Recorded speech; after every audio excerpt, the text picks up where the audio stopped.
Hello दोस्तों, कहानियों की दुनिया में आप सभी का स्वागत है। आज हम सुनेंगे मुंशी प्रेमचंद जी द्वारा लिखित कहानी सदगति। तो आइए सुनते हैं। दुखी चमार द्वार पर झाड़ू लगा रहा था और उसकी पत्नी झुरिया घर को गोबर से लीप रही थी। दोनों अपने अपने काम से फुर्सत पा चुके तो चमारिन ने कहा, तो जाके पंडित बाबा से कह आओ ना, ऐसा न हो कहीं चले जाएं। दुखी, हाँ जाता हूं, लेकिन यह तो सोच बैठेंगे किस चीज पर। झूरिया, कहीं से खटिया ना मिल जाएगी, ठकुराने से मांग लाना। दुखी, तू तो कभी कभी ऐसी बात कह देती है कि देह जल जाती है। ठकुराने वाले मुझे खटिया देंगे? आग तक तो घर से निकलती नहीं, खटिया देंगे। कैथाने में जाकर एक लोटा पानी मांगू तो न मिले, भला खटिया कौन देगा? हमारे उपले सेने भूसा लकड़ी थोड़ी ही है कि जो चाहे उठा ले जाए। ला अपनी खटोली धोकर रख दे, गर्मी के दिन तो है, उनके आते आते सूख जाएगी। झूरिया, वे हमारी खटोली पर बैठेंगे नहीं, देखते नहीं कितने नेम धर्म से रहते हैं। दुखी ने जरा चिंतित होकर कहा, हाँ यह बात तो है, महुए के पत्ते तोड़कर एक पत्तल बना लूं तो ठीक हो जाए। पत्तल में बड़े बड़े आदमी खाते हैं, वह पवित्र है। ला तो डंडा पत्ते तोड़ लूं। झुरिया, पत्तल मैं बना लूंगी, तुम जाओ, लेकिन हाँ उन्हें सीधा भी तो देना होगा, अपनी थाली में रख दूं। दुखी, कहीं ऐसा गजब न करना, नहीं तो सीधा भी जाए और थाली भी फूटे। बाबा थाली उठाकर पटक देंगे, उनको बड़ी जल्दी विरोध चढ़ाता है। क्रोध में पंडिताइन तक को छोड़ते नहीं। लड़के को ऐसा पीटा कि आज तक टूटा हाथ लिए फिरता है। पत्तल में सीधा भी देना है, मुद्दा तू छूना मत। झूरी, गोड़ की लड़की को लेकर शाह की दुकान से सब चीजें ले आना।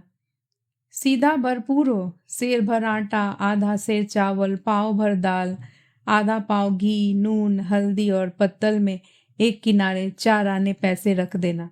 गोड़ की लड़की न मिले तो भुर्जिन के हाथ पैर जोड़ कर ले जाना। तू कुछ मत छूना, नहीं तो गजब हो जाएगा। इन बातों की ताकीद करके दुखी ने लकड़ी उठाई और घास का एक बड़ा सा गट्ठा लेकर पंडित जी से अर्ज करने चला। खाली हाथ बाबा जी की सेवा में कैसे जाता? नजराने के लिए उसके पास घास के सिवा और क्या था?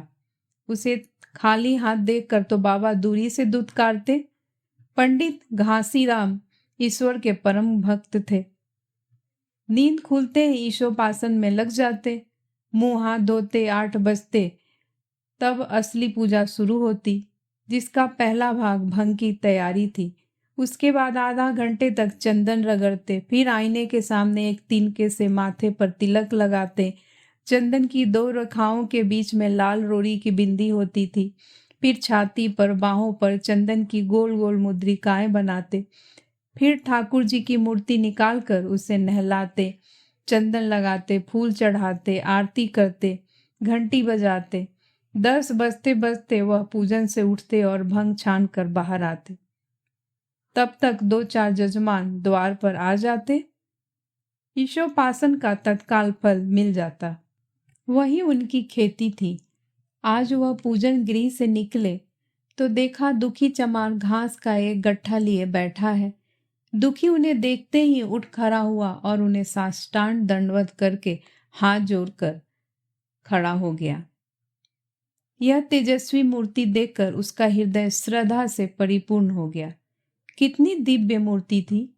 छोटा सा गोल मटोल आदमी, चिकना सिर, फुले गाल, ब्रह्म तेज से प्रदीप्त आंखें, रोरी और चंदन देवताओं की प्रतिभा प्रदान कर रही थी। दुखी को देखकर श्रीमुख से बोले, आज कैसे चला रे दुखिया? दुखी ने सिर झुकाकर कहा, बिटिया की सगाई कर रहा हूं महाराज, कुछ साइज सगुन विचारना है, कब मर्जी होगी? घासी, आज मुझे छुट्टी नहीं है, हाँ सांझ तक आ जाऊंगा। दुखी, नहीं महाराज, जल्दी मर्जी हो जाए, सब सामान ठीक कर आया हूं। यह घास कहाँ रख दूं? घासी, इस गाय के सामने डाल दे और जरा झाड़ू लेकर द्वार तो साफ कर दे। यह बैठक भी कई दिनों से लिपी नहीं गई, उसे भी गोबर से लीप दे। तब तक मैं भोजन कर लूं, फिर जरा आराम करके चलूंगा। हाँ, यह लकड़ी भी चीर देना। खलिहान में 4 खांसी भूसा पड़ा है, उसे भी उठा लाना और भूसौली में रख देना। दुखी फौरन हुक्म की तामील करने लगा। द्वार पर झाड़ू लगाई, बैठक को गोबर से लीपा। तब 12 बज गए। पंडित जी भोजन करने चले। दुखी ने सुबह से कुछ नहीं खाया था। उसे भी जोर की भूख लगी, पर वहां खाने को क्या धरा था? घर यहाँ से मील भर था, वहां खाने चला जाए तो पंडित जी बिगड़ जाए। बेचारे ने भूख दबाई और लकड़ी फाड़ने लगा। लकड़ी की मोटी सी गांठ थी जिस पर पहले कितने ही भक्तों ने अपना जोर आजमा लिया था। वह उसी दमखम के साथ लोहे से लोहा लेने के लिए तैयार थी। दुखी घास चीरकर बाजार ले जाता था, लकड़ी चीरने का उसे अभ्यास न था। घास उसके खुरपे के सामने सिर झुका देती थी। यहाँ कस कस कर कुल्हाड़ी का भरपूर हाथ लगाता, पर उस गांठ का निशान तक न पड़ता था। कुल्हाड़ी उचट जाती, पसीने में तर था, हाँफता था, थक कर बैठ जाता था, फिर उठता था। हाथ उठाए न उठते थे, पांव कांप रहे थे, कमर पर न सीधी होती थी, आंखों तले अंधेरा हो रहा था, सिर में चक्कर आ रहे थे, तितलियां उड़ रही थी, फिर भी अपना काम किए जाता था। अगर एक चिलम तंबाकू पीने को मिल जाती तो शायद कुछ ताकत आती। उसने सोचा, यहाँ चिलम और तंबाकू कहाँ मिलेगी? ब्राह्मणों का पूरा है। ब्राह्मण लोग हम नीच जातों की तरह तंबाकू थोड़े ही पीते हैं। सहसा उसे याद आया कि गांव में एक गोंड भी रहता है, उसके यहाँ जरूर चिलम तंबाकू होगी। तुरंत उसके घर दौड़ा। खैर, मेहनत सफल हुई। उसने तंबाकू भी दी और चिलम भी दी, पर आग वहां न थी। दुखी ने कहा, आग की चिंता न करो भाई, मैं जाता हूँ, पंडित जी के घर से आग मांग लूंगा, वहां तो अभी रसोई बन रही थी। यह कहता हुआ वह दोनों चीजें लेकर चला आया और पंडित जी के घर में बरौठे के द्वार पर खड़ा होके बोला, मालिक, रचिके आग मिल जाए तो चिलम पी ले। पंडित जी भोजन कर रहे थे। पंडिताइन ने पूछा, यह कौन आदमी आग मांग रहा है? पंडित जी, अरे वही ससुरा दुखिया चमार है। कहा है थोड़ी सी लकड़ी चीर दे, आग तो है, दे दो। पंडिताइन ने भवे चढ़ाकर कहा, तुम्हें तो जैसे पोथी पत्रों के फेर में धर्म कर्म किसी बात की सुधी नहीं रहती। चमार हो, धोबी हो, पासी हो, मुंह उठाए घर में चले आए। हिंदू का घर न हुआ, कोई सराय हुई, कह दो दाढ़ी जाड़ से चला जाए, नहीं तो इस लुआठे से मुंह झुलस दूंगी। आग मांगने चले हैं। पंडित जी ने उन्हें समझा कर कहा, भीतर आ गया तो क्या हुआ, तुम्हारी कोई चीज तो नहीं छुई? धरती पवित्र है, जरा सी आग देख क्यों नहीं देती? काम तो हमारा ही कर रहा है। कोई लोनिया यही लकड़ी फाड़ता तो कम से कम 4 आने लेता। पंडिताई ने गरज कर कहा, वह घर में आया क्यों? पंडित ने हार कर कहा, ससुरे का अभाग था और क्या। पंडिताइन, अच्छा, इस बखत तो आग दिए देती हूँ, लेकिन फिर जो इस तरह घर में आएगा तो उसका मुंह ही जला दूंगी। दुखी के कानों में इन बातों की भनक पड़ रही थी। पछता रहा था नाहक आया। सच तो कहती है, पंडित के घर में चमार कैसे चले आए? बड़े पवित्र होते हैं यह लोग, तभी तो संसार पूछता है, तभी तो इतना मान है। भर चमार थोड़े ही है। इसी गांव में बूढ़ा हो गया मगर मुझे इतनी अकल भी ना आई। इसलिए जब पंडिताइन आग लेकर निकली तो वह मानो स्वर्ग का वरदान पा गया। दोनों हाथ जोड़कर जमीन पर माथा टेकता हुआ बोला, पराइन माता, मुझसे बड़ी भूल हुई कि घर में चला आया। चमार की अकल ही तो ठहरी, इतने मूर्ख न होते तो लात क्यों खाते? पंडिताइन चिमटे से पकड़कर आग लाई थी। 5 हाथ की दूरी से घूंघट की आड़ से दुखी की तरफ आग फेंकी। आग की बड़ी सी चिंगारी दुखी के सिर पर पड़ गई। जल्दी से पीछे हटकर सिर के झोंटे देने लगा। उसने मन में कहा, यह एक पवित्र ब्राह्मण के घर को अपवित्र करने का फल है। भगवान ने कितनी जल्दी फल दे दिया। इसी से तो संसार पंडितों से डरता है और सबके रुपए मारे जाते हैं। ब्राह्मण के रुपए भला कोई मारे तो घर भर का सत्यानाश हो जाएगा। पांव गल गल कर गिरने लगेंगे। बाहर आकर उसने चिल्लम पी और फिर कुल्हाड़ी लेकर जुट गया। खटखट की आवाजें आने लगी। उस पर आग पड़ गई तो पंडिताइन को उस पर कुछ दया आ गई। पंडित जी भोजन करके उठे तो बोली, इस चमरवा को भी कुछ खाने को दे दो। बेचारा कब से काम कर रहा है, भूखा होगा। पंडित जी ने इस प्रस्ताव को व्यवहारिक क्षेत्र से दूर समझकर पूछा, रोटियां है? पंडिताइन, 2-4 बच जाएगी। पंडित, 2-4 रोटियों से क्या होगा, चमार है, कम से कम सेर भर चढ़ा जाएगा। पंडिताइन कानों पर हाथ रखकर बोली, अरे बाप रे, सेर भर तो फिर रहने दो। पंडित जी ने अब शेर बनकर कहा, कुछ भूसी चोकर हो तो आटे में मिलाकर 2 ठो लिट्टी ठोक दो, साले का पेट भर जाएगा। पतली रोटियों से इन नीचों का पेट नहीं भरता, इन्हें तो जुआर का लिट्टा चाहिए। पंडिताइन ने कहा, अब जाने भी दो, धूप में कौन मरे। दुखी ने चिलम पीकर फिर कुल्हाड़ी संभाली। दम लेने से जरा हाथों में ताकत आ गई थी। कोई आधा घंटे तक फिर कुल्हाड़ी चलाता रहा, फिर बेदम होकर वहीं सिर पकड़ के बैठ गया। इतने में वहीं गोण आ गया। बोला, क्यों जान देते हो बूढ़े दादा, तुम्हारे फारे या गांठ न फटेगी, नाहक हलकान होते हो। दुखी ने माथे का पसीना पोंछकर कहा, अभी गाड़ी भर भूसा ढोना है भाई। गोण, कुछ खाने को मिला कि काम ही करवाना जानते हैं, जाके मांगते क्यों नहीं। दुखी, कैसी बात करते हो चिखुरी, ब्राह्मण की रोटी हमको पचेगी। गोड़, पचने को पच जाएगी, पहले मिले तो। मूछों पर ताव देकर भोजन किया और आराम से सोए। तुम्हें लकड़ी फाड़ने का हुक्म लगा दिया। जमींदार भी कुछ खाने को देता है, हाकिम भी बिगाड़ लेता है तो थोड़ी बहुत मजूरी देता है, यह उनसे भी बढ़ गए, उस पर धर्मात्मा बनते हैं। दुखी, धीरे धीरे बोलो भाई, कहीं सुन ले तो आफत आ जाए। यह कहकर दुखी फिर संभल पड़ा और कुल्हाड़ी की चोट मारने लगा।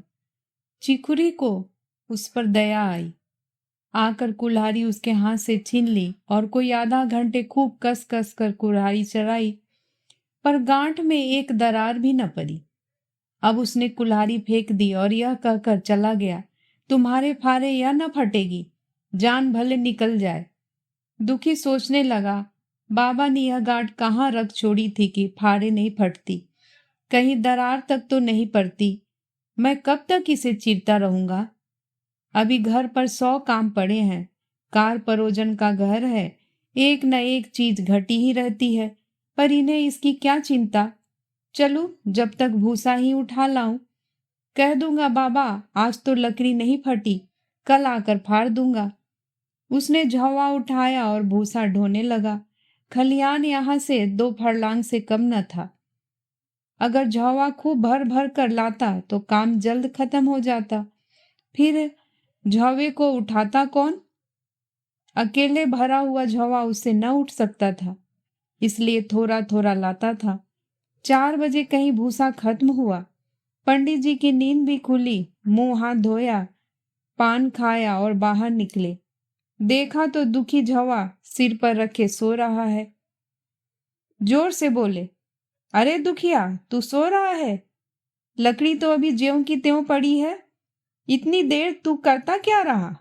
मुट्ठी भर भूसा ढोने में संझा कर दी, उस पर सो रहा है। उठा ले कुल्हाड़ी और लकड़ी फाड़ डाल।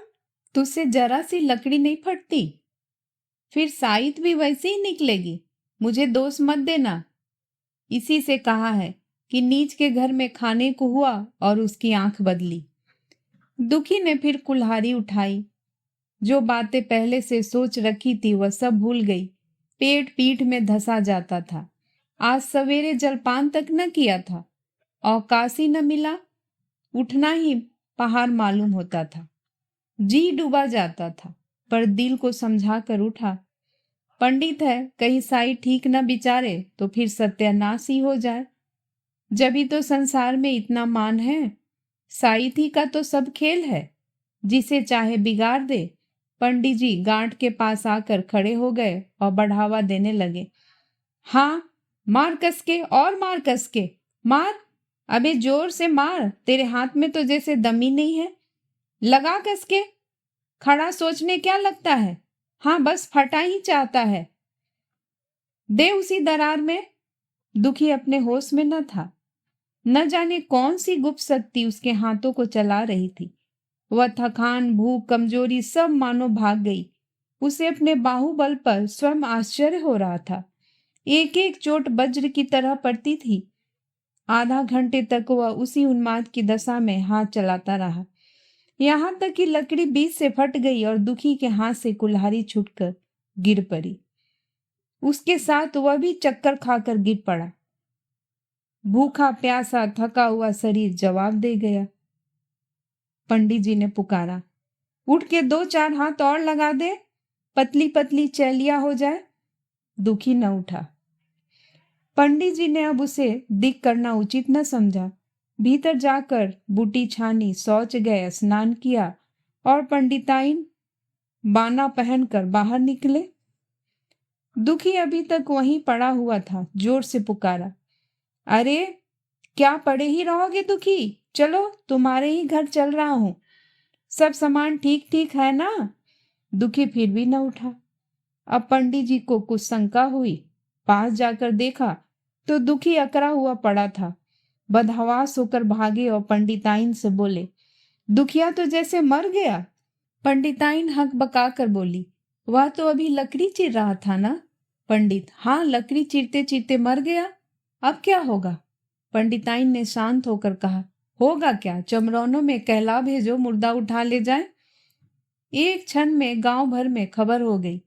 पूरे में ब्राह्मणों की ही बस्ती थी, केवल एक घर गोड़ का था। लोगों ने इधर का रास्ता छोड़ दिया, कुएं का रास्ता उधर ही से था। पानी कैसे भरा जाए। चमार की लाश के पास से होकर पानी भरने कौन जाए। एक बुढ़िया ने पंडित जी से कहा, अब मुर्दा फेंकवाते क्यों नहीं, कोई गांव में पानी पिएगा या नहीं। इधर गोड़ ने चमरौनों में जाकर सबसे कह दिया, खबरदार मुर्दा उठाने मत जाना, अभी पुलिस की तहकीकात होगी। दिल लगी है कि एक गरीब की जान ले ली। पंडित जी तो होंगे अपने घर के, लाश उठवाओ तो तुम भी पकड़े जाओगे। इसके बाद ही पंडित जी पहुंचे, पर चमरौनों का कोई आदमी लाश उठाने को तैयार न हुआ। हाँ, दुखी की स्त्री और कन्या दोनों हाय हाय करती वहां चली और पंडित जी के द्वार पर आकर सिर पीट पीट कर रोने लगी। उनके साथ 10-5 और चमारिनें थी। कोई रोती थी, कोई समझाती थी, पर चमार एक भी न था। पंडित जी ने चमारों को बहुत धमकाया, समझाया, मिन्नत की, पर चमारों के दिल पर पुलिस का रोब छाया हुआ था। एक भी न मिनका। आखिर निराश होकर लौट आए। आधी रात तक रोना पिटना जारी रहा। देवताओं का सोना मुश्किल हो गया, पर लाश उठाने कोई चमार न आया। और ब्राह्मण चमार की लाश कैसे उठाते। भला ऐसा किसी शास्त्र पुराण में लिखा है, कहीं कोई दिखा दे। पंडिताई ने झुंझला कर कहा, इन डाइनों ने तो खोपड़ी चाट डाली, सबों का गला भी नहीं पकता। पंडित ने कहा, रोने दो चुड़ैलों को, कब तक रोएंगी। जीता था तो कोई बात न पूछता था, मर गया तो कोलाहल मचाने के लिए सबकी सब आ पहुंची। पंडिताइन, चमार का रोना मनहूस है। पंडित, हाँ, बहुत मनहूस। पंडिताइन, अभी से दुर्गंध उठने लगी। पंडित, चमार था ससुरा की नहीं। साध असाध किसी का विचार है इन सबों को। पंडिताइन, इन सबों को घिन भी नहीं लगती। पंडित, भ्रष्ट है सब। रात तो किसी तरह कटी, मगर सवेरे भी कोई चमार न आया। चमारी ने भी रो पीट कर चली गई। दुर्गंध कुछ कुछ फैलने लगी। पंडित जी ने एक रस्सी निकाली, उसका फंदा बनाकर मुर्दे के पैर में डाला और फंदे को खींचकर कस दिया। अभी कुछ कुछ धुंधलकता था। पंडित जी ने रस्सी पकड़कर लाश को घसीटना शुरू किया और गांव के बाहर घसीट ले गए। वहां से आकर तुरंत स्नान किया, दुर्गा पाठ पढ़ा और घर में गंगाजल छिड़का। उधर दुखी की लाश को खेत में गीदड़ और गीद, कुत्ते और कौवे नोच रहे थे। यही जीवन पर्यंत की भक्ति, सेवा और निष्ठा का पुरस्कार था। दोस्तों, इस कहानी को सुनने के लिए आपका बहुत बहुत धन्यवाद। दोस्तों, अगर आपको ये कहानी अच्छी लगी हो तो प्लीज़ मेरे चैनल को लाइक एंड सब्सक्राइब करना मत भूलिएगा। और हाँ, कमेंट्स भी ज़रूर करिएगा। मैं फिर हाजिर होंगी एक नई कहानी के साथ। तब तक के लिए नमस्कार।